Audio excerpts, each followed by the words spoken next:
Channel को subscribe करिए, bell icon दबाइए, यह वीडियो ज्यादा से ज्यादा लोगों तक पहुंचाइए।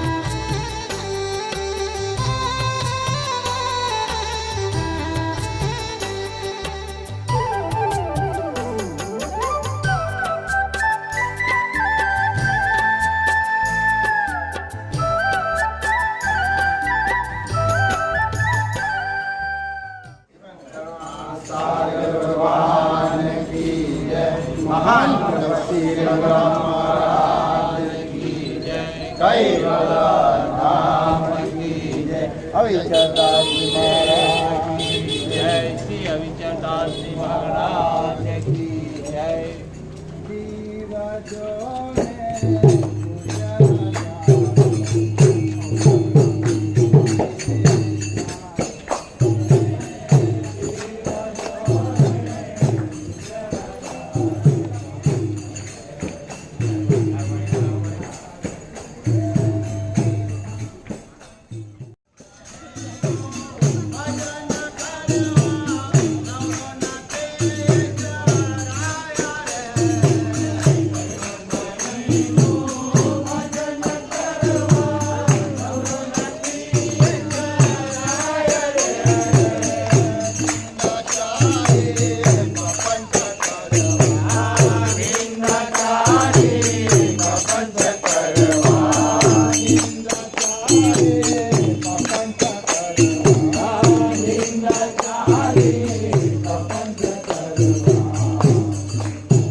करुणा सागर भगवान की जय, श्री नरवीर सागर महाराज की जय, श्री महान तपस्वी रघुराम महाराज की जय, परम सुखानंद जी महाराज की जय, श्री विष्णुदास जी महाराज की जय, श्री शांतिदास जी महाराज की जय, श्री शिखरदास जी महाराज की जय, श्री अविचलदास जी महाराज की जय।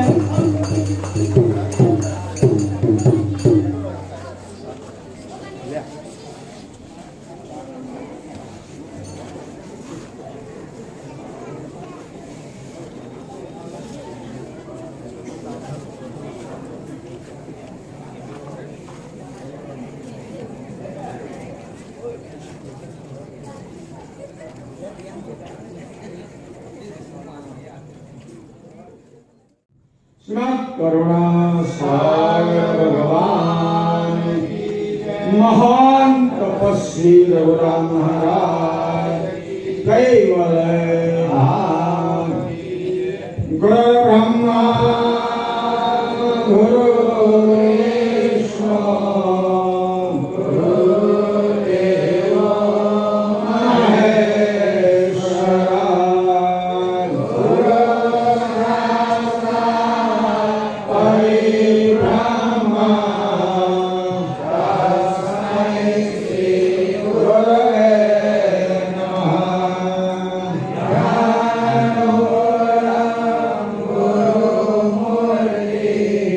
Om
जय कैवलंसो सात कैवल कीट पतंग प्राणी पशु पंखे सकल जीवन सुखदायी दयावंत नहीं अंता निनके विचरत सेवा करताए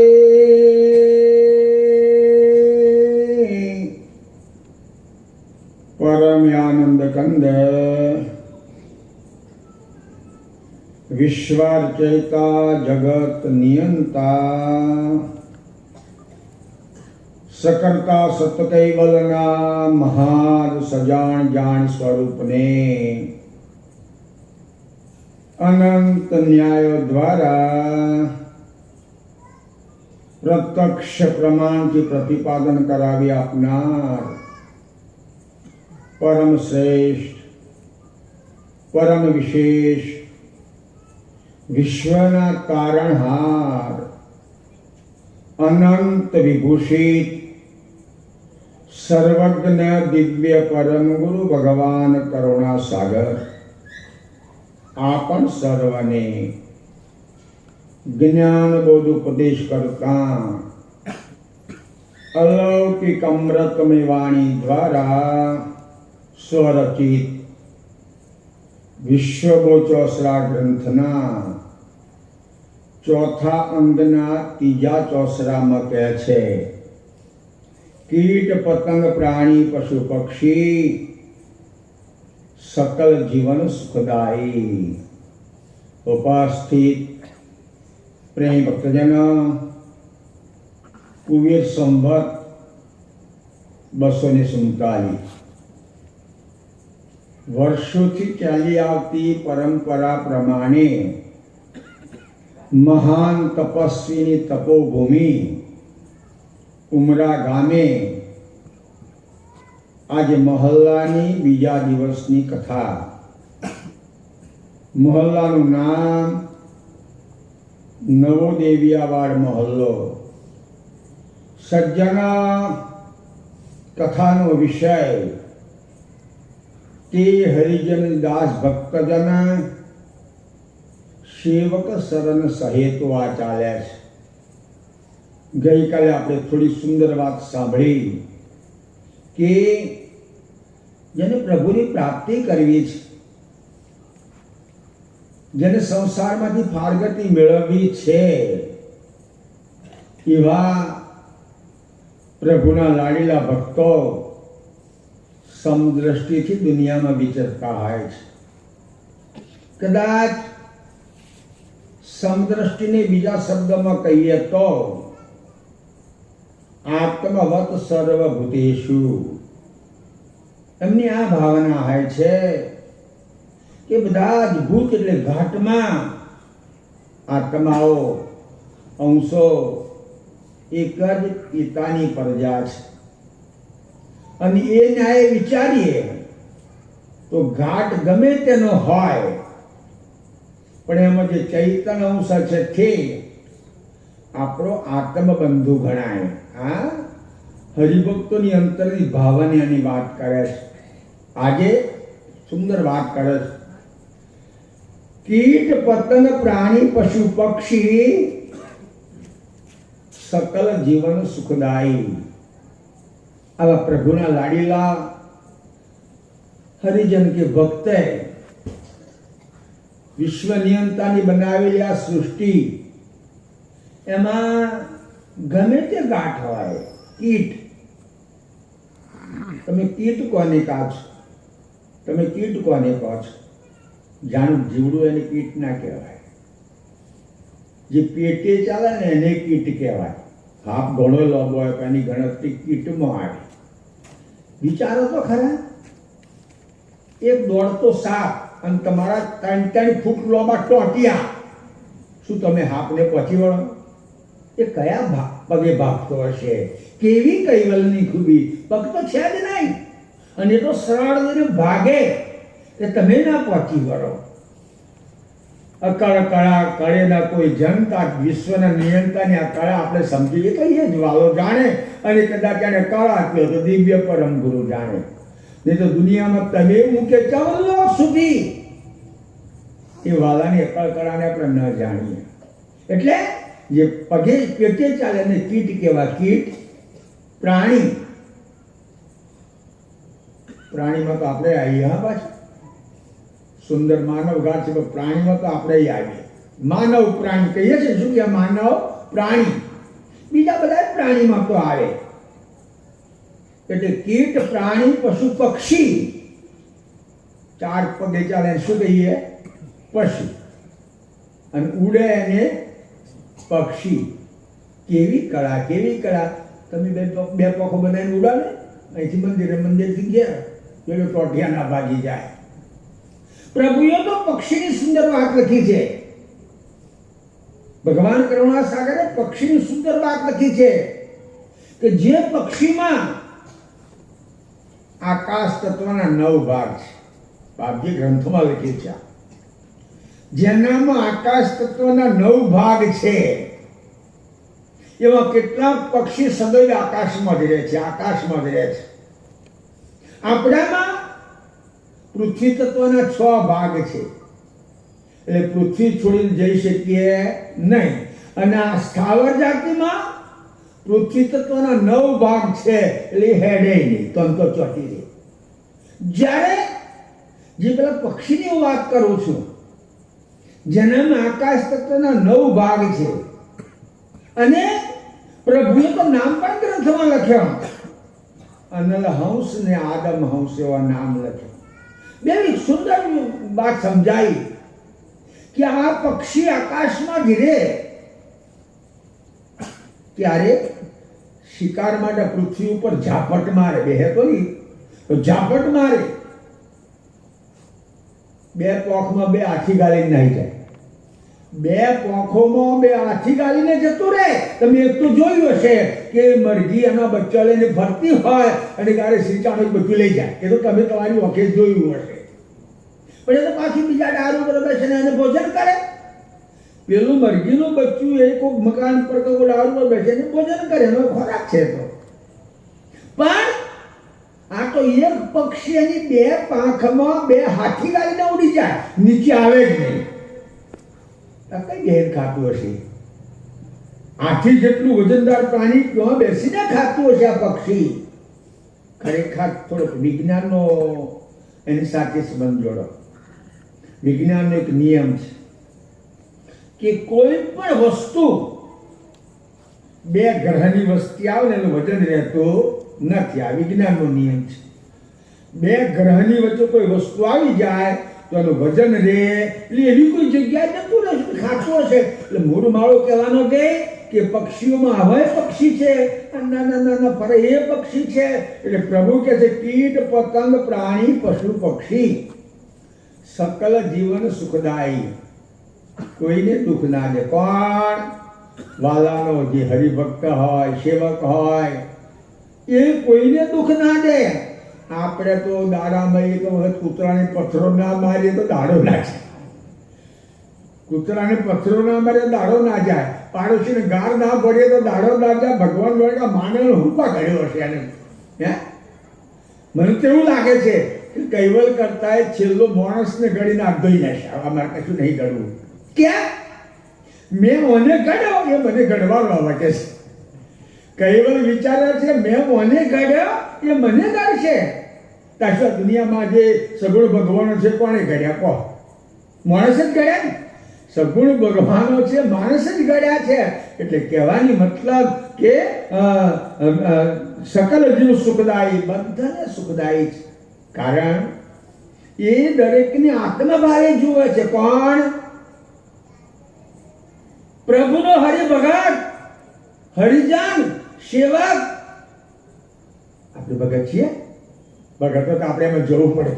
આપણે જો ભગત હોઈએ તો આપણે એમ જોવું પડે, અને દુનિયાના ઠગ હોઈએ તો કોઈ વાંધો નહીં. પછી પણ વિચારવું પડે કે આપણે ભગત છે કે ઠગત છીએ, એ વિચારવું પડે. અને તમે જો કદાચ ભગત કહેવાડવા માંગતા હો તો આપણા માટે છે.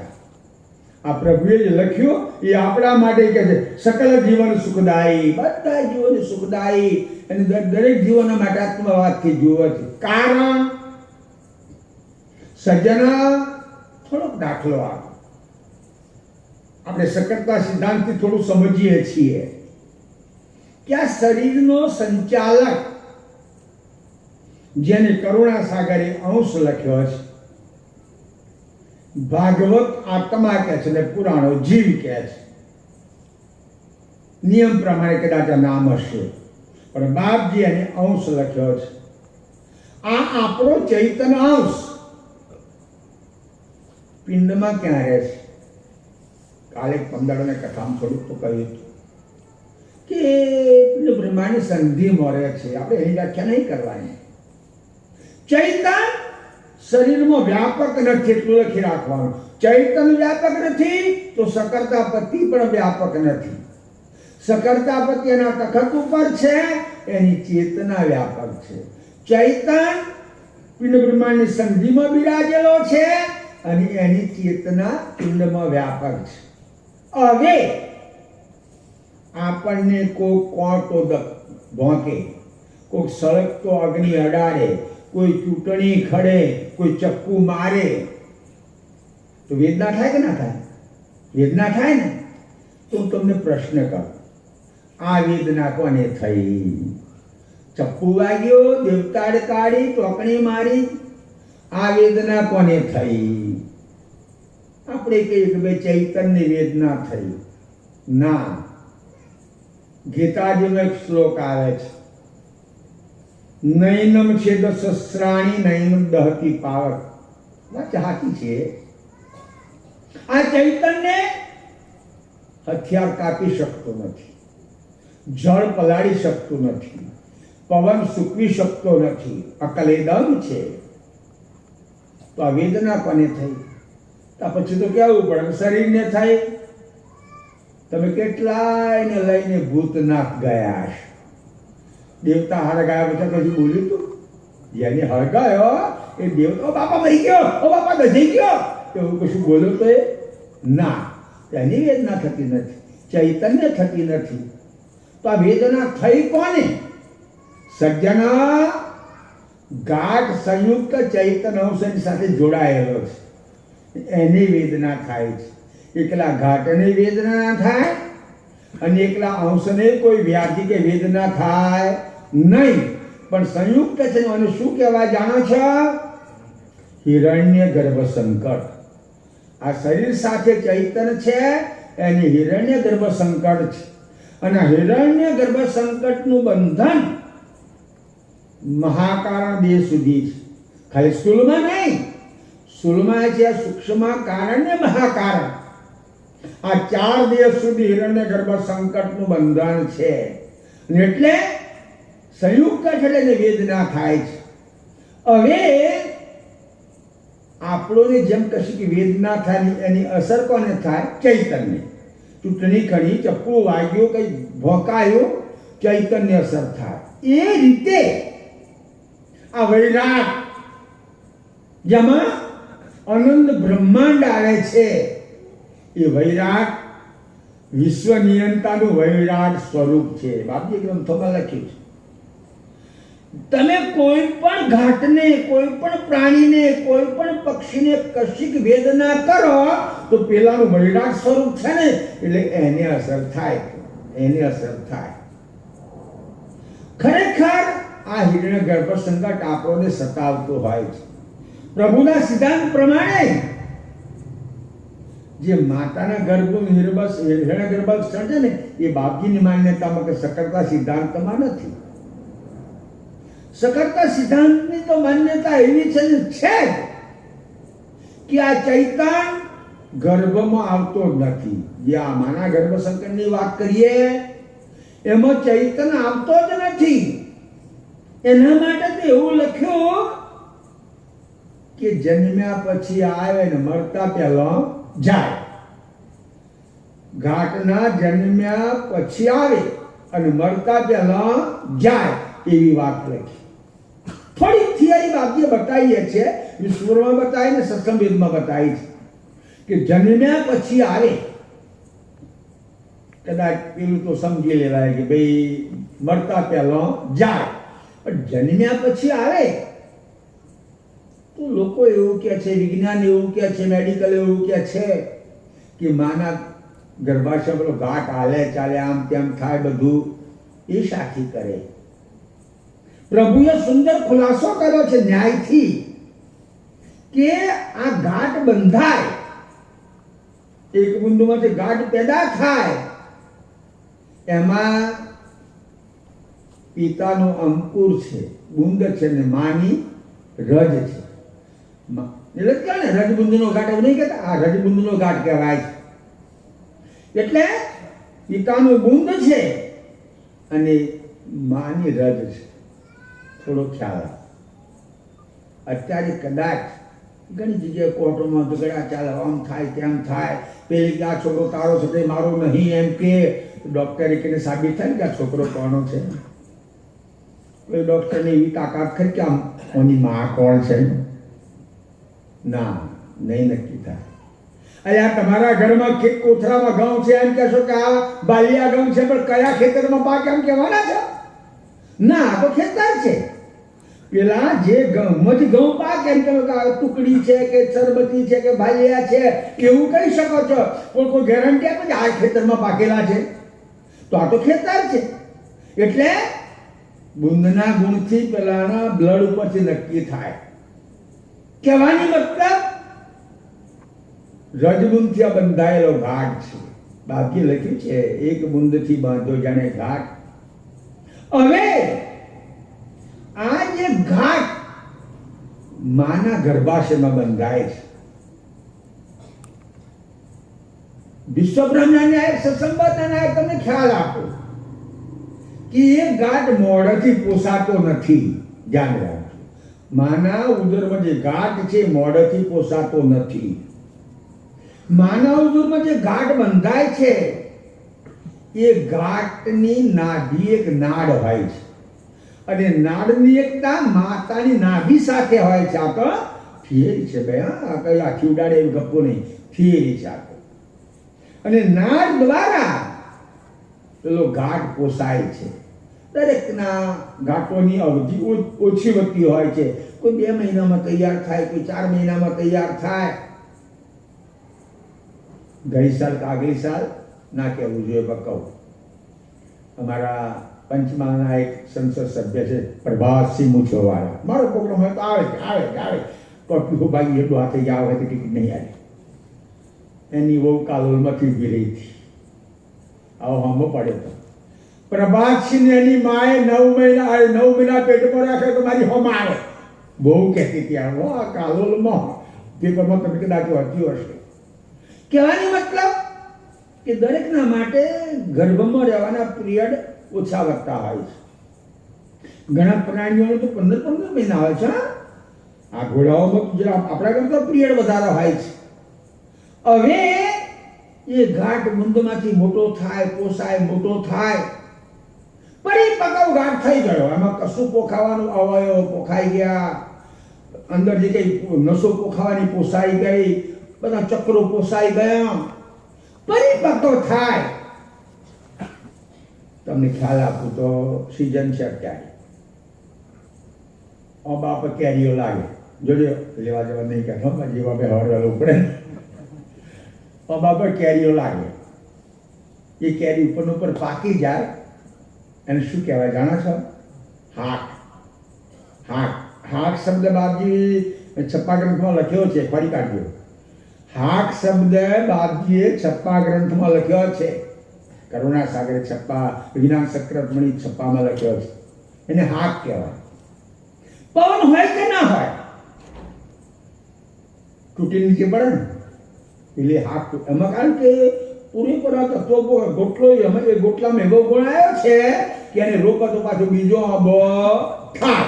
કાચી કેરી તોડી નાખે ગોટલો રોકો તો આંબો ના થાય, પણ પેલો હાક થઈ ગઈ, કેરી પાકી ગઈ એટલે એને રોકો તો એનો પાછો આંબો ઊંઘે.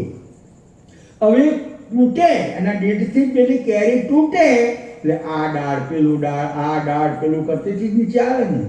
એ રીતે પેલો ઘાટ પરિપક્વ થઈ જાય એટલે પેલો નાડ તૂટે. માની નાભી સાથે હતો ને એ નાડ તૂટે, અને જેવો નાડ તૂટે એવી માને પ્રસવની વેદના શરૂ થાય. માને પ્રસવની વેદના શરૂ થાય. ખ્યાલ છે, બાપજીએ લખ્યું છે આ ઘાટ. આ નહીં, જંગલ જાતિનો કોઈ પણ ઘાટ ઉધામસ્તકે બહાર આવે છે. પ્રભુએ લખ્યું ને, नहीं न चले मगदूर को हुनकी करता करत से भी નીચી નાળ કરી ભગવીતર નિક્ષ હોય અધીન. બધા ઉધામસ્તકે બહાર આવ્યા છે. આનું શું કારણ હશે? ઉધામસ્તકે બહાર એનું શું કારણ હશે? બતાવો, તમને કારણ બતાવો. એમ કહેવાય છે અને ક્યાં છે? ઘણા લોકો કહે છે, કહીએ છીએ પિંડેશો બ્રહ્માંડે મૂરખ ખોરે ખંડે ખંડે. આ યુક્તિ છે ને હાથી છે. આ પિંડ બ્રહ્માંડનો નમૂનો છે અને એટલા જ માટે દિવ્ય પરમ ગુરુનો આગ્રહ છે કે પિંડમાં જેટલા દૈવી તત્વો છે એટલા દેવો બ્રહ્માંડમાં એક એક કરોડ આપીને પોખેલા દેવો. બાકી જે બધા 33 કરોડ ઊભા કર્યા ને એ હાચા દેવો છે. અહીં છે એટલા દેવો ત્યાં હાચા. પિંડેશો બ્રહ્માંડે. આ પિંડ બ્રહ્માંડનો નમૂનો છે. તો બાપજી ગ્રંથોમાં ચોખ્ખો ઉલ્લેખ કર્યો છે કે આ વૈરાટ શૂન્યમાં ઉડા મસ્તકે છે. ગીતાજીમાં 15મા અધ્યાયમાં આવે છે મૃદ્વઃ મૂલમ મદઃ શાખા, નીચું માથું ને ઊંચા ડાળ. એટલે વૈરાટ ઉધા મસ્તકે છે એટલે જ એનો નમૂનો આ ગાઢ ઉધા મસ્તકે બહાર આવે છે. માટે લખ્યો નહીં ન ચલી મગદૂર કોહન કી, કરતા કૃત સે ભિન્ન, નીચી નાડ કરી ભગપિતર, નિકસે હોય આદ્ય ને ઉપદ્યો. બધા પછી તો પુરાણા વાળા લખ્યું છે આમાંથી પેદા થયું, આમાંથી પેદા થયું, ગૌકર્ણમાંથી પેદા થયું, બધાય ગપ્પા. બાપજી સિવાય, પરમ ગુરુ સિવાય સ્વયંભૂ ગાઢ ધારણ કોઈનો થયેલો જ નથી. ઇતિહાસો લખ્યા હોય તો ખોટા, તો ખોટા. એટલે બાપજી કહે છે કે પેલું જ્યારે ઉધા મસ્તકે બહાર આવે એની જે જગ્યા છે મરઈને, એટલે એમ કહેવાય છે, ઘણાએ અનુભવ કર્યો છે કે પેલું બાળકનું માથું પહેલું બહાર આવે. ઉધા મસ્તકે માથું પહેલું બહાર આવે, નાક આંખો બહાર આવે, એટલે આ બાળકને છીંક કે બગાસો આવે. એ તો જે એ વખતે અમને ખ્યાલ આવે. અને છીંક કે બગાસો આવે એમાં બહારના જે આ બ્રહ્માંડના વ્યાપક વાયુઓ છે ને, જે આપણે સોહમ કે જે કહેતા હોય એને નાકમાં રહીને અંદર જાય. નાભીએ તો ઊંઘતો હતો જ, એની સાથે ગુંજ પડે, પછી બહાર નીકળે કુદરતના પોષણ પ્રમાણે, અને પાછો વ્યાપક થઈને અંદર જાય. એની હાથે આનો વહીવટ કરનારો મય ઘૂસે, અને આપેલો મય ઘૂસે એટલે એનો પહેલી ખબર શું પડે જાણે છો? ઉવા ઉવા ઉવા. પેલું છોકરું રડવા મળે, બાળકનો પહેલો ટોન કયો? ઉવા. બાળકનો પહેલો બા કે મામા એવું કશું બોલતું ઉવા, એટલે જાણું કે પેલો મય આવ્યો. મને તો એવું લાગે છે કદાચ બે જગ્યાએ રડવાનું આરે ચાલતું હશે. મને લાગે છે બે જગ્યાએ આરું રડવાનું ચાલે. જો આ અંશે શરીર છોડ્યું, રસ્તામાં નહીં બેસી જતો, હા તો પુરાણો છે ને ગપ્પા મારે ને બેસી જતો, અરે અહીંયા ઉમરામાં અહીં કાપડો બોધતો હતો લોકો જોઈ. મેં કયા કાપડો બોધે ને પાણી નાખે એટલે દાદો અમે બેસી જા, દાદો અમે બેસી જા. આ તો ખોટે ખોટું ઊભું કરેલું હતું. એટલે જેવો પેલો શરીર છોડ્યો બીજા ઘાટમાં જતો રહ્યા, તો શરીર છોડ્યું તો થોડો ઘણો તો રડતો હશે ને. હગવાલો કુટુંબ આ કે પૂછ્યું એ રડવા જેવું ના હોય તો એ દાદા ગુજરે હું એમ તો કરવું જ પડે. ઘેર ઘેર કહેવા ના જવા દાદા તારી જાતે આવજે તો પેલી રડે ને પેલા મેં સવારેલો રડે તો હું ગયો ચાલો આપણે બધે તૈયાર થયા હવે બરાબર. એમ ના રડે અને તો પેલો રડે ઉમા ઉમા ઉમા. આ બે જગ્યાએ રડવાનું ચાલતું હશે. એટલે કહેવાની મતલબ કે ઘાટ બહાર આવ્યા પછી પહેલા તો વાયુનો સંબંધ જોડાયો, અને વાયુ સક્રિય થયા પછી પેલો અંદર ગયો. એટલે સાબિત થાય કે જન્મ્યા પછી આવ્યો. પેલી વાત જો કે મને આવી છે કે મરતા પહેલા ગયો એમ કહેવાય છે ને. બાપજીએ લખ્યું છે ને તો સાચું છે. ચૈતા એના તખત ઉપર રહે છે, ત્યાં રહીને શું કરે છે? બાપજીના સિદ્ધાંત પ્રમાણે ખ્યાલ આપું શું કરે છે. એક તો એ જે ઘાટનો વહીવટ કરે છે એવા ઘાટો પેદા થાય એવા અંકુરોનું પ્રોડક્શન કરે છે. જે ઘાટ માણસ તો માણસ, પ્રાણી તો પ્રાણી, પક્ષી તો પક્ષી, જંગમ જાતિની વાત કરું છું. જે ઘાટમાં રહીને વહીવટ કરે છે એવા ઘાટો બીજા પેદા થાય એવા અંકુરોનું પ્રોડક્શન કરે છે. અંકુરની વાત તમે થોડો ખ્યાલ આપો, સમજાય એ વાત છે. આ તો માણસ આપણી માનો ને ખોરાક ખાઈએ, કોણે શું ખોરાક ખાવો શાસ્ત્રમાં લખ્યો છે પણ કાયદો નથી, તમે ફાવે ખાઓ. પણ જરાક ખ્યાલ રાખજો કે અમારી ગણતરી માણસમાં છે, ભગતમાં છે કે પછી લંકાના રાજા રાવણમાં છે. એ જોઈને ખાજો બાપા, એ જોઈને ખાજો. આપણે પરમ ભગત બાપજીના ઉપાસક છીએ. માણસ ખોરાક ખાય, આ ખાધેલો ખોરાક તમે બધા કોરિયા કઈ મૂકો છો? કોનમાં કહો આંખોમાં?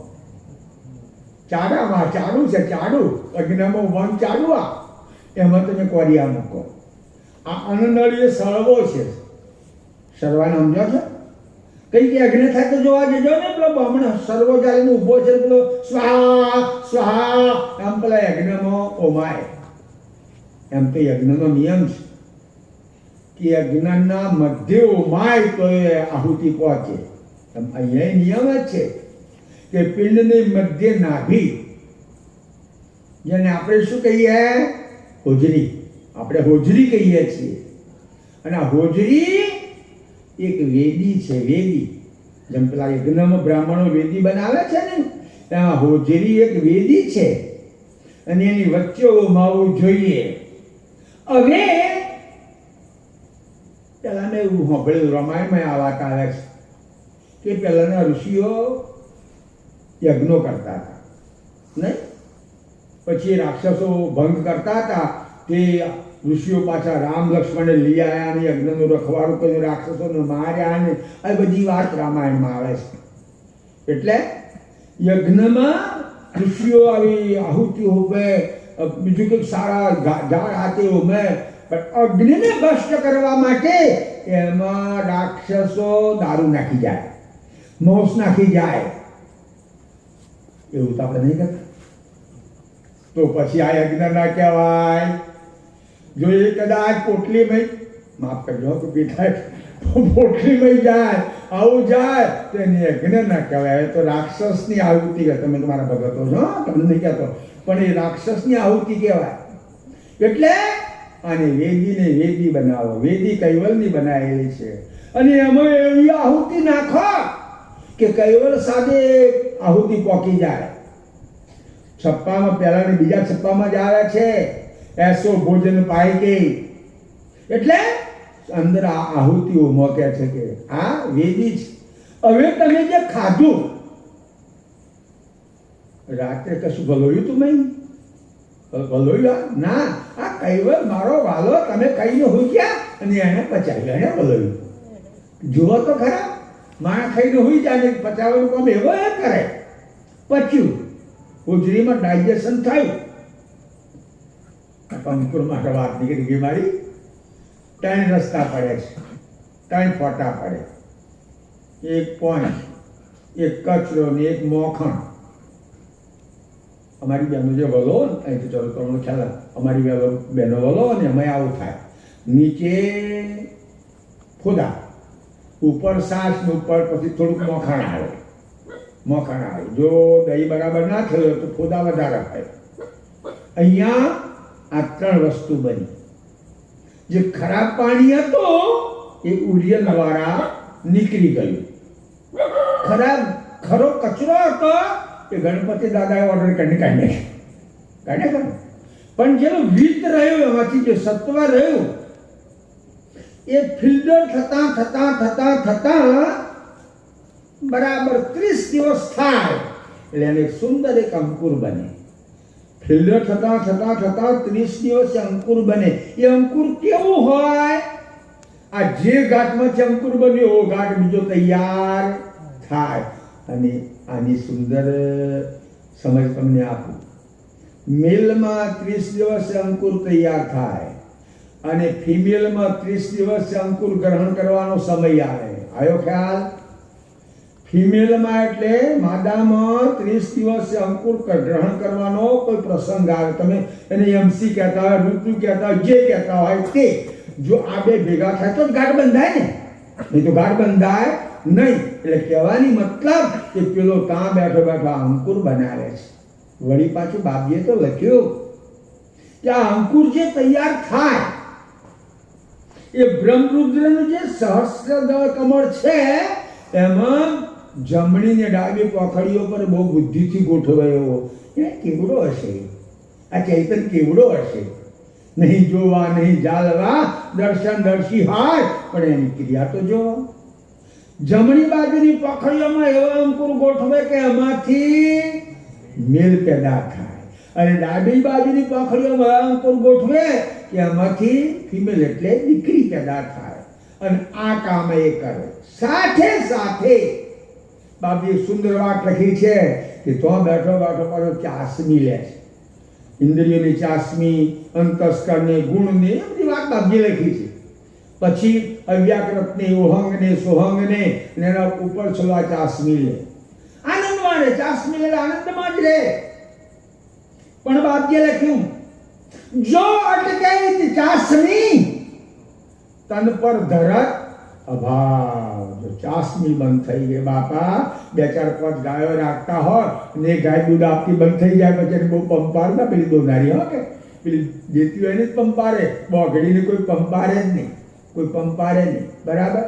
એટલે જો અટકે ચાસમી તન પર ધરત અભાવ. ચાસમી બંધ થાય તન પર અભાવ ધારણ કરે અને પછી દ્રષ્ટિને ઉલટાવે.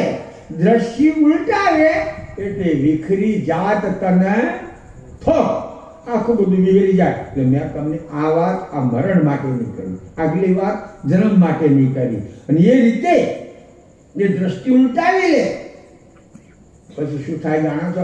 હવે પછી જોજો કરાય.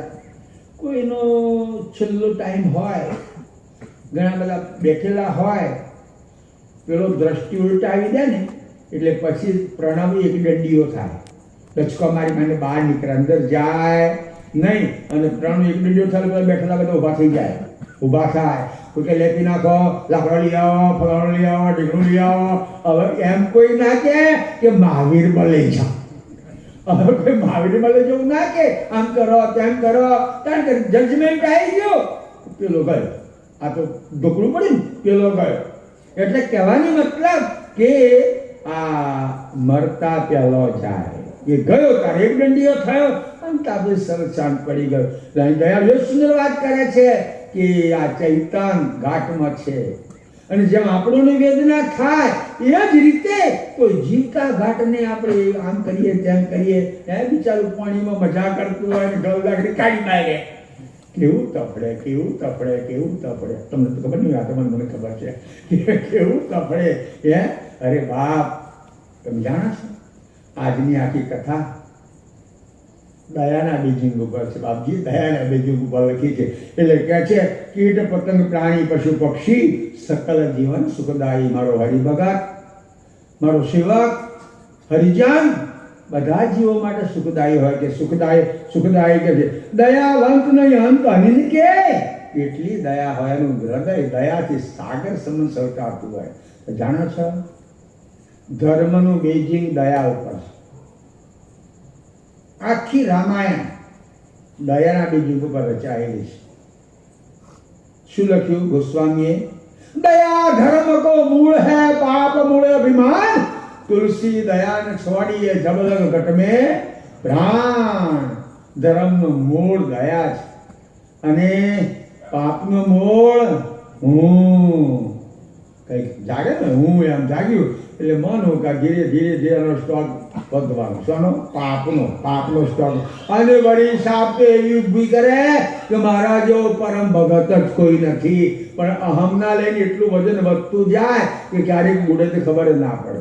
એટલે દયાળુ કે છે કે દયાવંત નહીં અંત અનિંદ કે. પ્રભુએ લખ્યું ને 4 ચિહ્ન હરિભક્ત કે પ્રગટ દેખાવાના દેખ. ચાલો શબ્દ કયો મૂક્યો? દયા. દયા દયા ક્ષમા અર્જિનતા પર દુઃખો હરલે. પહેલો શબ્દ દયા મૂકો. પ્રાણી માત્ર પર દયા રાખો એટલે દયાળુ કે છે. દયાવંત અંત અનિંદ કે વિચરત પર સેવકાઈ. બરાબર ચાલે કરે પણ બીજાની સેવા કરવાની હોય. જો તો ઉમરામ આ ગુણ તો છે, સેવાનો ગુણ તો ઉમરામાં છે. મને હજુ યાદ આવે, હું ઉમરામાં આવું ને હજુ યાદ આવે કે આ મંદિરના પાયા ખોદાતા હતા. આ આપણું મંદિર છે ને પાયા ખોદાય. કોઈ કોન્ટ્રાક્ટર હતો, મને ખબર નથી, કોઈ કોન્ટ્રાક્ટર હતો, કાઢી માટી બહાર નાખે. રાત્રે મારી બહેનો, મારી દીકરીઓ બધી આવે અને તગારા ભરી ભરી મોકલેલી. આ જીવાભાઈ બંગલો બાંધો ને, જીવાભાઈ બંગલો બાંધો છે ને એ ખાડો પૂરે, જીવાભાઈના બંગલાવાળો ખાડો પૂરે, ત્યાં પૂરે. સારા સારા કપડા પહેલા અમે હરિભાઈને બધા ખુશીઓ બેઠેલા હોઈએ અને જેટલી માટી કાઢીએ બધું તો નાખી આવે. હવે ચલો તની કોઈ બેન આવું કામ ના કરો, બધું લઈ આવો, નકલ લઈ આવો, મોગડીઓ લઈ આવો, બધો કામ આ બહેનો કરે. એટલે બાપજી કે છે કે વિચરત પર સેવકાઈ. બસ સેવામાં જીવન જાય. કે છે કે जहां जहां पर उपकार करन मन स्वार्थ अर्थ ने आशा मोक्ष मुगत फल संत सेवन में जिनको यही विश्वासा। બહુ સુંદર વાત કરે બાપજી આપણા માટે. જ્યાં મેં કાલે કથામાં કહ્યું હતું આટલા દાડા સિદ્ધાંતની વાત સાંભળી, બધી વાતો સાંભળી, પણ હવે શું કરવાનું છે વાત આવી છે. આપણે હવે શું કરવાનું છે? કરુણાસાગરના સેવક રઘુરામના અનુયાયી છે, શું કરવાનું છે? જો બીજું કરતા તો જવા દેવાનું, આ કરવાનું છે. ભાઈ બીજું થવાનું તો ચાલો. એટલે બાપજી કહે છે કે જહાં જહાં પર ઉપકાર કરન કુ મન સ્વાર્થ અર્થ ના આશા. સહેજે સ્વાર્થ નહીં, સહેજે સ્વાર્થ નહીં. ઘણા લોકો સેવાનો ડોળ કરે. મને યાદ છે 50 વર્ષથી પહેલાંની વાત કરું. અમારા મંદિરમાં એટલે સાસા મંદિરમાં નરભેરામ કરીને પૂજારી હતા, સારા માણસ પૂજા કરે અને 10:30 વાગે રહી ડોશી આવે. આ તો ના કહેવાની વાત કરું એ આરતીના વાહન નહોતું. અમારી સાસાની વાત કરો, અમારે જેવું હતું ને એ વિશે. પછી આ ડોશી જાય ને એટલે બે કાચલા થોડી હાકે ખોટલી બંધ ચાલે. એટલે આ શું કરો તમે સેવા કરી પૈસા લેવું પડે. તમે કાં ડોશી વાહન ગવા નહીં આવતી, શું કરવા આવે છે? આ કાચલાની પોટલી ભરવા આવે છે. ડોશી પછી તમે કાઢી નાખી ને અમારી પાસે ઘસાવતા હતા. એટલે દયાળુ કે છે આવું ના થવું જોઈએ. મંદિરમાં સેવા કરે, ચા મેલો, આમ કરો તેમ કરો, તો સેવા કરવા નહીં ગયા તમે. તમે સેવા કરવા એમ કહેવાય. સેવા તો એને કહેવાય કે કશું લીધા વગર કામ કરવાની સેવા કરે. એટલે બાપજી કહે છે કે જહાં જહાં પર ઉપકાર કરણ મતે સ્વાર્થ અર્થ ના આશા. કશો સ્વાર્થ હોવો જોઈએ. તમને દાખલો કાંઈ સાંભળ્યો હશે, એક નાનું ગામ તો બધા સાધારણ લોકો રહે, એમાં થોડા ગરીબો રહે. ચોમાહાની ઋતુ ચાલે, સાંભળ્યો છો તમે દાખલો કાઢે. હવે કોઈના ઘર ઉપર પતરો નાખેલો અને કાળું મોભ્ય નાખેલા, પતરો નાખેલા, આશ્રયનું મકાન નહીં અને હોઠીઓ વગેરે. પોંદરે કુદાકુદ કરી દે એટલું મોભ્યું ભાગી ગયું. મને હજુ યાદ છે અમારા હસમુખ ઉમરીગઢ સિવિલમાં શું કરાવવા રહ્યા હતા અહીં કહ્યું. હા, અને હું ગાડી લઈને જોવા ગયો તો અમદાવાદ સિવિલમાં. અમે તો અંદર જોવા ગયા, જોઈને આવ્યા તો અમારા ગાડીને ઉપરથી બેહાડી દીધેલો, ઓદરો કૂદીને પડેલો. મારા ગેરેજમાં 3 દાડા ગાડી રહી ત્યારે ગોબો નીકળ્યો હતો. મારી વાત કરો એટલે બીજી ગાડી કે આ મારી છે નહોતી. એટલે પેલો વાંદરો કૂદ્યો ને એટલા વટલું મોભી ભાગી. એની પૈસાથી વેચાતું નહીં તો સ્થિતિ હતી જ નહીં. માણસ તો ગરીબ હતો, મજૂરી કરીને જીવતો હતો. ત્યાં રહીને એક પટેલભાઈ નીકળ્યા હતા. પટેલ ઘરમાં પાણી પડે, આ મોભી ભાગી આમ તેમ. પટેલને થોડો ભાવ જાગ્યો. હા આવું હા એટલે લઈ ગયા. એના ઘેર આવું પડ્યું હશે તો લાવીને આવ્યું. પછી અત્યારે જાતે ગોઠવીને પાછા પતરાને ચોંટાડી દીધા. પેલા પછી ઘરમાં રહેવા એવું થયું. જ્યારે આ પટો લઈ નીકળે ને એટલે પેલા તો કહેવું પડે ને, મુખી આવો કહેવું પડે ના કહેવું પડે, આવે એટલે ઘરમાં જાય સીધો અને પીડલી ખાટલી બે પટેલ ચા મેલો પીને તો નીકળ્યો, તાર મેલો હોય તો બે ચા મેલે. કોઈક દાડે નાસ્તો કરાવે. આ તો 3 દાડે અને નાસ્તો કરતો જાય, ચા પીતો જાય. આ મુભ્યું માગવા પેલું, આ મુભ્યું માગવા પેલું, આ મુભ્યું માગવા પેલું. ત્રીજા દાડે આવી જાય આ મુભ્યું માગવા પેલું ને પેલો બિચારો થાક્યો ગાભારો. આ મુભ્યા કરતા વધારે ખર્ચો લાગ્યો મને, અને કરતા વધારે ખર્ચો લાગ્યો, કંટાળ્યો. એટલે કાઢીને તૈયાર રાખી પટેલ આવે કે તમારું બધું લઈ જાઓ કે છે. શું પરોપકાર કર્યો તો આ તો નાસ્તાનું સેન્ટર ખોલ્યું, ચા પીવાનું એક હોટલ ખોલ્યું આણે. એટલે બાપજી કહે છે એવું ના હોવું જોઈએ. સ્વાર્થ અર્થ ના આશા, કોઈ સ્વાર્થ કરતની આશા હોવી જોઈએ. મોક્ષ મુગત ફલ સંત સેવન નહીં. એવી સુંદર વાત કરી. હરિભક્ત સેવક હરિજન એની એક જ ઈચ્છા હોય, મારો મોક્ષ. સાથે બડા ગણપતિએ જવા છે નહીં, તારી બાજુ ગોઠવેલા છે. વચમાં કૈવલનાથ છે, પેલા આ શોભનાથ, ઈચ્છાનાથ ને રામનાથ, વચ્ચે કૈવલનાથ છે. ઘણા ભગતો જતા છે, મને તો ખબર નહીં. ઘણા ભગતો જતા છે, ના ના ના ના. અને ઈચ્છા શું હોય કે છે કે મોક્ષ મુગત સંત સેવનની, સંતની સેવાથી મારો મોક્ષ થશે, સંતની સેવાથી મારું કલ્યાણ થશે.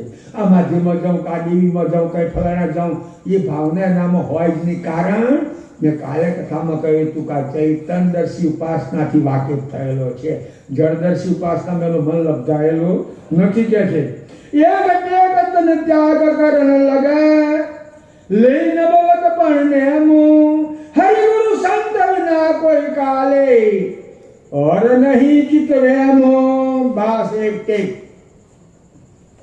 ખરેખર ગુરુમાં રોજ આપણે બોલીએ છીએ.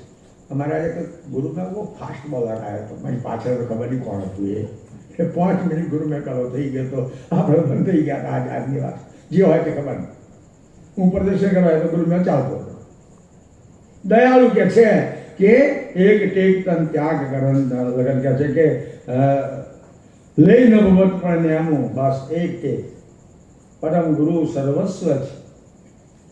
દુનિયાની બધી કરુણાઓ એનામાં સમાયેલી છે. ભાઈ તમે જેને ત્યાં દોડો છો એનામાં તો એક જ કરુણા છે. કેટલી? એક એક કરુણા દેહી દેવન તો કે અમારી ભવ કરણ પ્રતિપાલુ, આ જગતને પ્રતિપાલ કરવા આપેલી છે કે છે. હે કઈ વાત? કરુણેશ છે, કૈવલ કરુણેશ છે. જો કે ગ્રંથોમાં તો ઉલ્લેખ છે. કૈવલને કરુણા સાગર ના કહેવાય, કારણ કે એની કોની કરુણા મળી? કૈવલ કરુણેશ, દીવો કરુણામય. અને આપણો પ્રભુ જે આપણું કલ્યાણ કરવા આવ્યો છે તે કરુણા સાગર. એ કરુણા સાગર છે. આખો સાગર આપણે ત્યાં છે અને ખાબોચિયામાં કઈ માથું મારવા જાવ છો? સાગર છે તમારી પાસે, પછી ખાબોચિયામાં માથું મારવાની જરૂર છે? એટલે એક ટેક તન ત્યાગ તન લઈ નભત નેનું ન. આકાશ કદી ચલાયમાન થતો નથી. એમ ગમે એટલું થાય. દુનિયાના આ લોક કોણ કરે છે? ટિકિટ ઉભા છો, ફલાણી દેવીનો દર્શન કરજો, જીતી જશો. દેવી જીતાડે, વોટ જીતાડે, સાચું કહેજો. કોણ જીતાડે? આ એ છોકરો નહીં, અહીં જા છોકરો થશે. અલ્યા ભાઈ તમારે લખ્યો હોય તો થાય ને, ત્યાં જાત દેવીઓને મળો તો થાય નહીં. પણ આવી જે કે આસક્તિ છે ઉત્તરેશના, લોકેશના, વિદેશના, એ આપણને ચલાવે ને પછી જોઈ તો ફંફા મારે, જોઈ તો ફંફા મારે. કોકે લખ્યું છે चेतन पूछे जड़ को तू मुझे कुछ दे. जड़ कहे चेतन ने तारू बैठाड़ी हूं बैठू तारी एक फूटी के दे. તું મારી કને માગે તો તારી એક ફૂટી કેવા તઈ માગે. એટલે કે લે નવવત નેમો કે છે હરિગુરુ સંત વિના કોઈ કાલે ઓર નહીં ચિતવેમ. બસ પ્રભુ સંત મારું કલ્યાણ કરશે, સંત સારો રસ્તો બતાવશે, એ પ્રમાણે હું મારું જીવન બનાવીશ તો કૈવલ એની ગોદમાં લેવાનો છે. પણ આપણો જે અજ્ઞાન રૂપી કાર્ડ કૈવલ નહીં કાઢે.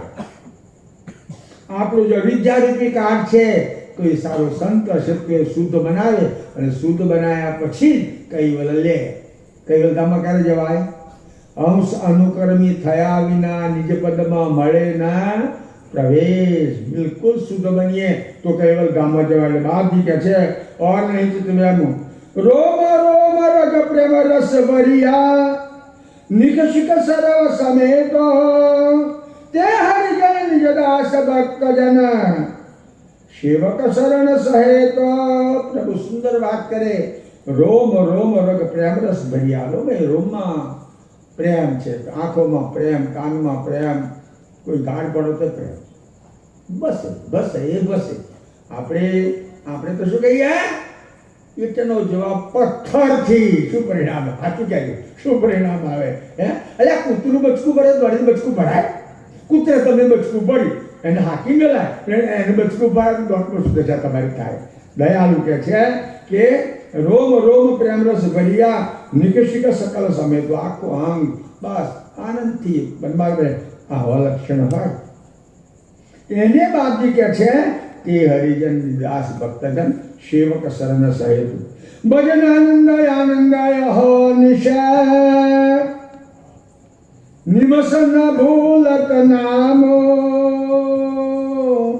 પર કારજ પર સેવક રન મેં લેવત નહીં રે વિશ્રામો. બસ ભજનાનંદ. આપણે બધા ભજનાનંદ કહીએ? ના રે ના, આપણે બધા વિષયાનંદના કીડા છીએ. વિષયાનંદના કીડા છીએ ને ક્યારેક પછી સર્ટિફિકેટ બહાર પડે ત્યારે જાગરા થાય પણ આ મહારાજે આમ કર્યું, પણ આ મહારાજે આમ કર્યું. જેને લોકો ભગવાન માને છે એવા કેટલાય ભગવાનો જ્યારે છે અત્યારે. શું ભજનાનંદ જન્મ ગયા? ના, ભજનાનંદનો ડોર હતો વિષયાનંદ. તો બેઠા ને, એમને તો ના બેન. એટલે બાપજી કહે ભજનાનંદ આનંદ હોલીશ. ભજનાનંદનો જે આનંદ આવે 24 કલાક. ધ્યાન રાખજો, સમજવા જેવો વિષય છે. વિષયાનંદનો આનંદ ક્ષણિક થાય છે. માનો તમે જમવા બેઠા, એટલી સરસ વાનગી છે, કેટલી વાર આનંદ મોડામાં છે, કેટલી વાર પેટમાં ગયા પછી તો કચરો ને. એમ વિષયની તમે ગમે, તમે સુંદર દંડલોકમાં હોઈ ગયા, હાઈ ક્લાસ પોતું ગાગ્યું. જાગા તો હતી ખબર ને અમે દંડલોકમાં છીએ. ઊંઘી ગયા પછી ખબર કરી ના. એ બધા વિષયોને સમજી લેવાનું, બધાને સમજી લેવાનું. ક્ષણિક આનંદ કરી ને આનંદ શોનો આવે જાણો છો? આ વિષય આનંદમાં આનંદ આવે શોનો આવે કહું તમને. કોઈ ગામ અને ગામમાં વસ્તી ખરી, બધા કૂતરા બહુ હોય. આપણે આશ્રમમાં અત્યારે 15 ડઝન છે. અમારા સીસીટીવી કેમેરા એ બધા જીવાભાઈ રાતે અમે જાનાર આવવા દીધા. પાછળ આશ્રમની વાત કરો. પેટી વ્યાજર કૂતરા પર ગયો, પેટી વ્યાજર કૂતરા પર ગયો, ગયા તાર આવવા દીધા. અત્યારે છે મહિને 20 થી 22 કિલો બિસ્કિટ ખવડાવો. બિચારો કહી જાય ગમો કામેલા પેલા મેલા, એટલે આશ્રમમાં કૂતરો કહી જાય, બીજી જગ્યા તો હોય નહીં. એટલે કહેવાની મતલબ કે દયાળ કહે છે ભજના નિમસના ભૂલત નામું. એટલે એના ભજનાનંદ આવે જ્યારે પેલા કૂતરાને ભૂખ લાગે ને ખાવાનું ના મળે ત્યારે આમ તેમ રખડે કૂતરું અને કંઈકથી હુકું આડકું લઈ આવે. સૂકું હુકી ગયેલું હોય આડકું ને આડકું લાવી અને ઝાડ કરે બેસે. આગથી એવી છે. એક તો પથ્થર જેવું આડકું છે અને એના દાંત લોખંડ જેવા છે. પેલા દાંતે પેલું આડકું ખાવાનો પ્રયત્ન કરે કૂતરું, પણ એના ગલોફોમાંથી લોહી પેલા હાડકાને ચોટે. એના ગલોફોનો લોહી પેલા હાડકાને ચોટે એટલે કૂતરું જોડે કે હાડકામાંથી લોહી નીકળ્યું કેમ ચાટે, બચકું બચકું જાય ચાટે. આ લોહી કઈથી આવે છે? એના ગલોફોમાંથી આવે. તમને જે વિષયનો આનંદ છે તમારા હીરમાંથી જ જાય છે. તમારું એમાં શ્રેય થતું નથી. તમારું લોહી નીકળે છે ને તમે ચાટો છો, તમારું જ નીકળે છે ને તમે એમાં આનંદ માનો છો. એટલે વિષયાનંદ ને કરુણા સાગર તો વૈતર. શું ગયો? વૈતર. અને દયાળુ કે છે ભજનાનંદ આનંદ હોય. ભજનનો જ આનંદ આવે, લક્ષણો જ આનંદ આવે. આમ તો ખરેખર આ આનંદ ક્યારે આવે જાણો છો? ખાલી જ કહેવા માટે કહું છું કે જ્યારે ચૈતન અને સલાણી મકાનમાં મજા કરે. સલાણી મકાન એટલે ઉદાહરણ કથામાં અહીં તો બીજે કહ્યું હતું. એક તો તટસ્થ બ્રહ્મસંધિકા ભૂમિકા, પરમ કારણ દેહ, નચિત અંતસ્કરણ, ઉન્મુની અવસ્થા. આને આ બધાને સલાણી મકાન કહેવાય. અને એમાં ક્ષણવાર આખો દાડો એના ફેસ ઉપર આનંદ, આખો દાડો એના ફેસ ઉપર પેલો જે આ ઉત્તમ યોગ છે ને, આજે સલાણી મકાન ઉત્તમ આખો દાડો નામાં આનંદ લખા છે. અહોનું સામે કરે નિવસન ભૂલક નામ, અને પ્રભુનું નામ ભૂલે જ નહીં. જપ્યા કરે, જપ્યા ખાતા પીતો બોલતો જપ્યા કરે કે છે પર કાર્ય પર સેવક મેં લેવત નહીં વિશ્રામ. સ્વાર્થની આશા તો કરે. આ તો ખોટી મજૂરી છે ને. અહીંની વાત કરું, અમારી બહેનો સવારથી હોંશ સુધી ઘરમાં લે પહેને પોતા કરે નહીં, રહોડો કરે નહીં, અઠવાડ કાઢે. એટલે કેટલો પગાર આલો છો? આલો પગાર?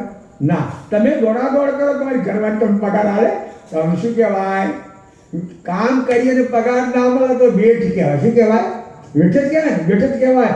આ તો વેઠનો વૈતરો છે. એટલે બાપજી કહે છે જે પર કાર્ય પર છે બીજા માટે કરવું, બીજાના માટે સેવા કરવી, એ આપણું આત્મકલ્યાણનું પાછું ચલે છે. પર કાર્ય પર છે એમાં લેવત નહીં વિશ્રામ. આવું કામ હોય તો આ ગુમતુમરામાં તો છે તેમાં કશું કહેવાની જરૂર નથી. કારણ બહુ થાક લાગે નહીં. આપણે પ્રસંગ આવ્યો મેં જોયું છે. રઘુરામની બસો પસારની કેટલા દીવા કેટલા દીવા કેટલા દીવા કેટલી રોશની. એટલે આ કાયા હોય કમદાર વિશ્વ તો બધા ઓટલો ને દીવા હરાઈ દીધા. એટલે આવું કામ થાક હોય તો બધા મારા ભગતોને બહેનોને કે થાક ઉતરી જાય. એ જ બાપજી કહે છે લેવત નહીં વિશ્રામો, અહીંયા આરામ ના કરે. જાઓ બિન કો સર્વ દરવ વિતા ત્યાં સંતન ગુરુ સેવા મારી માટે પણ મનથી ન મૂકે વિઘન કરે રે જા દેવા. બહુ સુંદર દાખલો આવ્યો બાપ. જાઓ લોભીન કુ દ્રવ્ય સર્વવિદ. માણસ લોભી હોય ને એનો બધું વિદ કહ્યું. ધન દ્રવ્ય પૈસા ચમડી તૂટે પણ દમડી ના છૂટે. ચમડી તૂટે પણ દમડી છૂટે. ને કોકે એક વાત લખી છે, કોકે લખી છે કે કૃપણનું ધન, વાઘની મૂછ અને સુરાનું હથિયાર એ જીવતો હોય તો બીજાના હાથમાં ના જાય.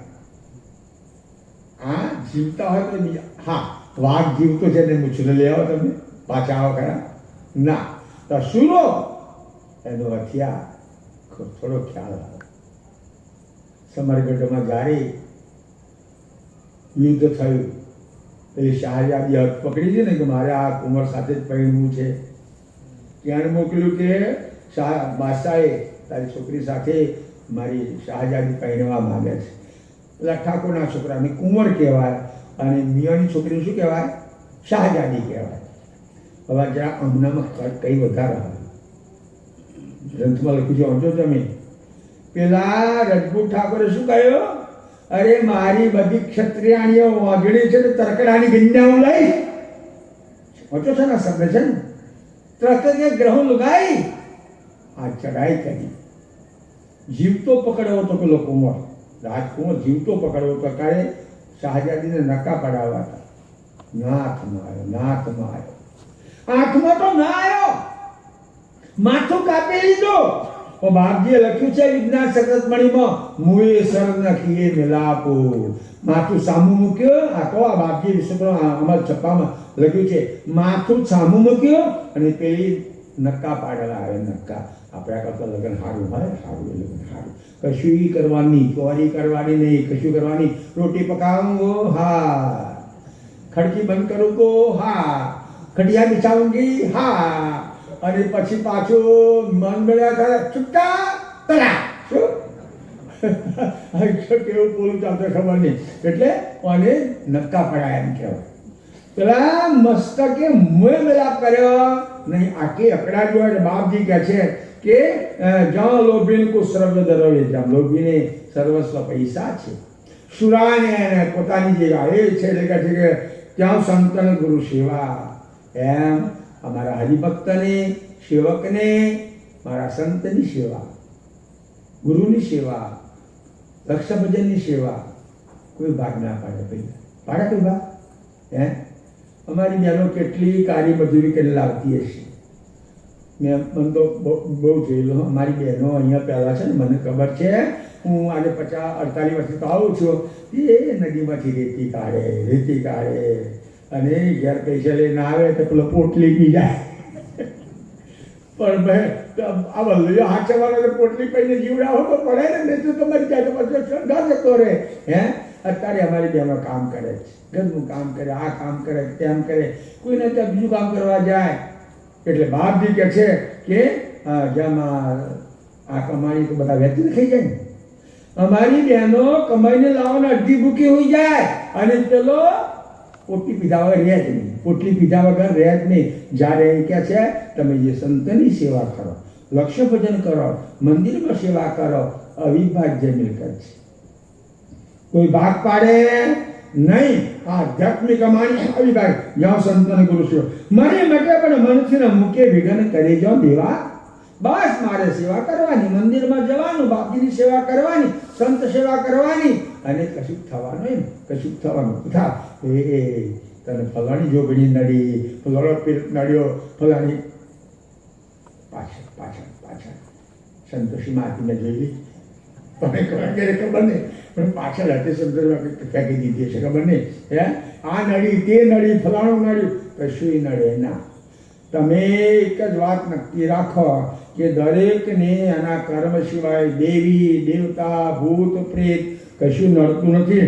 એટલે કદાચ સંતની સેવા, મંદિરની સેવા, કૈવલની સેવામાં કદાચ તમને કોઈ વ્યાયામ ગાલે કે તને આ નડ્યું તો એ વ્યાયામ રાખવાનો નથી, ન કરજો દેવા એ રાખવાનું નહીં. એવા નર ભેના કનકા હરિકા કનકા ખેપી બહુ સાગર અમે દર્શે સૌ સરખા પણ અંતર નિરલેપી. પ્રભુ કેવી વાત કરે કોની માટે? જો આપણે ભગત કહેવા માંગતા હોય તો આપણા માટે, સેવક કહેવા માટે તો આપણા માટે. ના કહ્યું કે આ વર્ષની કથા આપણા માટે છે. સકળના સિદ્ધાંતની વાત બાજુ પર છે, કૈવલધામ બાજુ પર છે, પણ એ મેળવવા માટે આપણે શું કરવાનું એ વાત લખ્યા છે. એવા નર નિર્ભયના તનકા, એને કોઈ બીક હોય નહીં, અને કોઈ તમે ચોખ્ખા શબ્દમાં કહો તમને શંકા છે તો ના કહેવું જોઈએ કે કહો. એક વ્યક્તિ છે હોય, આ તમને ખબર નહીં, અને એ વ્યક્તિ કદાચ તાંત્રિક વિદ્યા જાણતી હોય, આ તો એક હિંમતની વાત છે આપણી, તાંત્રિક વિદ્યા જાણતી હોય, પણ તમે એની સામે જાઓ, તમારો હિંમત હોય, અંતસ્કરણ સચેત હોય, એ મરી જાય તો તમારા પર તમારા પર એની વિદ્યા લાગુ નહીં પડે. એ મરી જાય તો તમારા પર એની વિદ્યા લાગુ પડે નહીં. પણ આપણા અંતસ્કરણમાં ગરબડ હોય, આમ કશે માન નાખશે, ફલાણું કશે, તમે એ કશું ના કરો તો ધબને નીચે પડો. એ કશું ના, એટલે હિંમત રાખો. અંતસ્કરણ સચેત હોય તો ભલી ડાફોરો મારે તો કશું થાય. એટલે દયાળ ચોખ્ખી વાત કરે છે કે એવા નર નિર્ભયના તનકા હરિકા તનકા ખેપી, એની ખેપા જ પ્રભુની ભક્તિ, એની ખેપ છે કે છે. બહુ સાગર મેં વિશે સૌ સરખા પણ અંતરને લેપી. બધાના જેવા દેખાય, ભગત અને વગર ભગત. શું દેખામાં કશું ભેદ છે? એને મોતું છે, એને બે કોણ છે, એને બે પગ છે, એ ખાય છે, પેલો ખાય છે, પણ પેલાની લગ્ન પ્રભુ સાથે હોય અને પેલી દુનિયામાં સ્વાર્થ સાથે હોય કે છે જબલ કરતા કરન કી અંતરે ભાષત જગત સકે તો તે હરિજન જદાસ ભક્ત જન સેવક શરણ સહે તો. આ ભગતના માટે એક સુંદર દાખલો આવ્યો. જલ કમળાવત કમળ જોયું છે ક્યારે? અત્યારે મોબાઈલના કલામાં કમળ હારો છે, એમ કહેવાય છે. બાબજા દાખલ બહુ જગ્યાએ કમળનું પાણીમાં બુડાઈ જાય અને બહાર કાઢો એટલે કોરું ઢાંકડ જ હોય, એને પાણી ચોટેલું હોય, આખું બુડાડી દો અને બહાર કાઢો કોરું ઢાંકડ હોય, બીજું કોણ ભેનું રહે? આ ભેનું ના રહે. એમ સંસારમાં રહે છે મારો વાલો ભગત, સંસારમાં છે, વ્યવહારમાં છે, બહેરા છોકરા છે, કુટુંબ કબીલા છે, પણ માયાથી પલળતો નથી. એનું હૃદય શુદ્ધ રહે છે, હૃદય ચોખ્ખું રહે છે. એટલે જલ કમળાવત નાયને સેવક કરણ સહેતો, અને એ રીતે આ સંતની, કૈવલની, ગુરુની, મંદિરની સેવા કરે કે છે. અને આવા જ એનામાં લક્ષણ હોય એને જ બાપજી કે છે તે હરિજનની દાસ ભક્તજન સેવક શરણ, એને શરણ કહેવાય. આખી આપણી આ મલ્હારી કથામાં આપણી ભગતે શું કરવાનું છે એ જ વ્યાખ્યા આવશે. શ્રીમદ કરુણા સાગર ભગવાન देश करता स्वराज करुणेश कैव करता की श्री कृष्ण स्वामी महाराज की दिव्य परम गुरु श्रीमद करुणा सागर भगवान के धर्म धुरंधर नरवेद सागर महाराज के महान तपस्वी रघुराम जी महाराज के परमहंस श्री सुखानंद जी महाराज के श्री विष्णुदास जी महाराज के श्री शांतिदास जी महाराज के श्री शीतलदास जी महाराज के श्री अविचलदास जी महाराज की सर्व संतन की, सर्व देवान की, ज्ञान संप्रदाय की, कायम पंथ की, बाल तिलक की, गुरुगादी सारसापुरी की, कैवल धाम की, जगास्थान की, तथा सत्संग पूर्णावर्ती का जय जयकार श्री सत कैवल साहिब. जय कैवल अंशो सात कैवल साहिब. सोहम साहिब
गुरुपद पंकज पूजता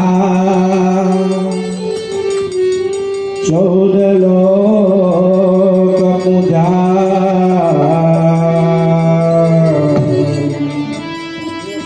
शिव विरंचिन शारदा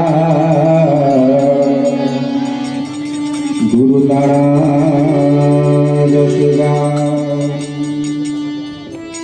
महर करे मोय दीजिए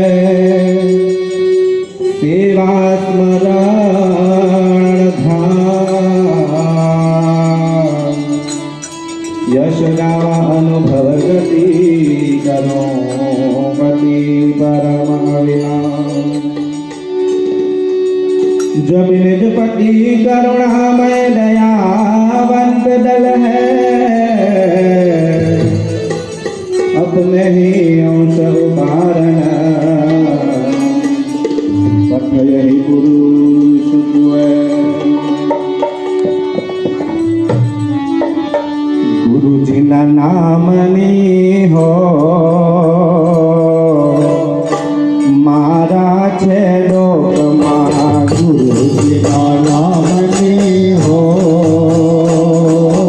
मारा छे लोक गुरु जी ना नामनी हो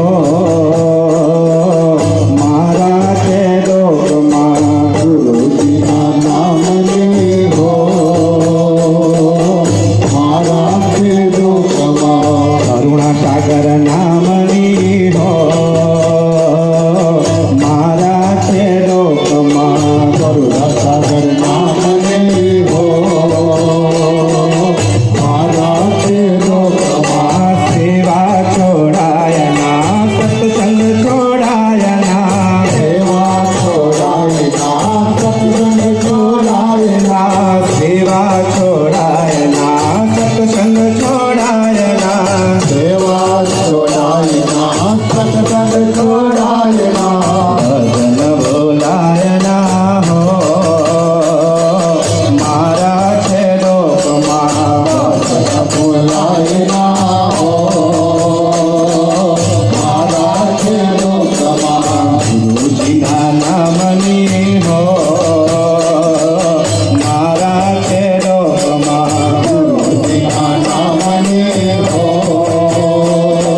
महाराज की कैवल धाम की जय।